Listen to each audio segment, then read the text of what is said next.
দেশের মানুষ জেনে গেছে মোদি দাদু চিটিংবাজ। শুরু হয়ে গেল মোদি পতনের ডাক। হিন্দু উদ্ভূত এই দেশটি সবার শত্রু হয়ে যাচ্ছে। পুরো পৃথিবীর দেশগুলো জেনে গিয়েছে ভারতের মিডিয়া হচ্ছে গাঁজাখোর মিডিয়া। ভারতের রাজনৈতিক অঙ্গনে এখন উত্তাল পরিস্থিতি। একদিকে দেশের অর্থনৈতিক অবস্থা ধ্বংসের মুখে, আরেকদিকে জনগণের আস্থা হারিয়ে ফেলেছে মোদি সরকার। মোদি হটাও দেশ বাঁচাও। দেশের বিভিন্ন প্রান্তে শুরু হয়েছে মোদি হটাও দেশ বাঁচাও আন্দোলন। গণতন্ত্রের এই ক্রান্তিকালে ভারতের ভবিষ্যৎ নিয়ে শঙ্কা প্রকাশ করছেন বিশ্লেষকরা।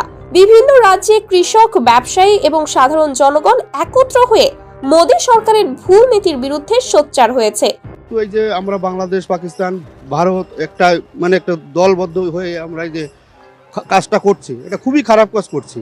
সবাই মিলেমিশে থাকা উচিত আমার পক্ষে, কিন্তু এরা যেটাই করছে এটা খুব অন্যায় কাজ করছে, এটা সংশোধন করা উচিত। দিল্লি, কলকাতা, মুম্বাই সহ বড় বড় শহরে পোস্টারে লেখা মোদি হটাও গণতন্ত্র বাঁচাও, এগুলো 11টি ভাষায় ছাপা হয়েছে এবং পুরো দেশে ছড়িয়ে পড়েছে। কৃষকরা বলছে আমাদের ফসল নষ্ট হচ্ছে, আমরা পেট চালাতে পারছি না।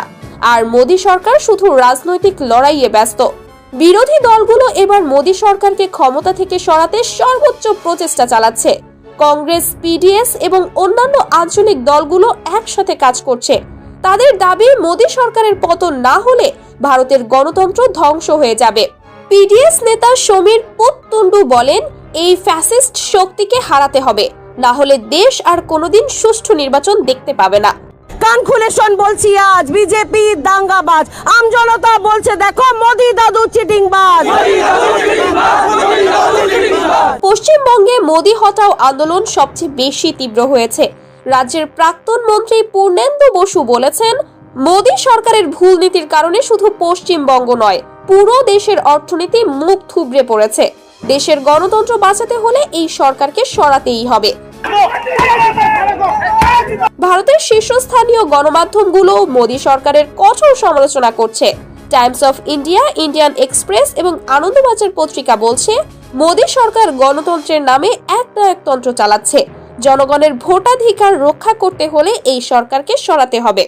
মোদি সরকারের বিরুদ্ধে গণ আন্দোলন ক্রমেই তীব্র হচ্ছে। রাজনৈতিক বিশ্লেষকরা বলছেন, আসন্ন নির্বাচন হবে মোদি সরকারের জন্য একটি বড় challenge.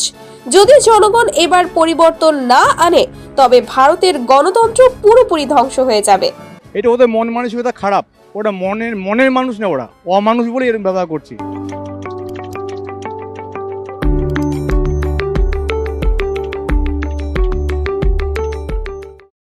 Hey there. Subscribe to my channel. And also press this bell icon.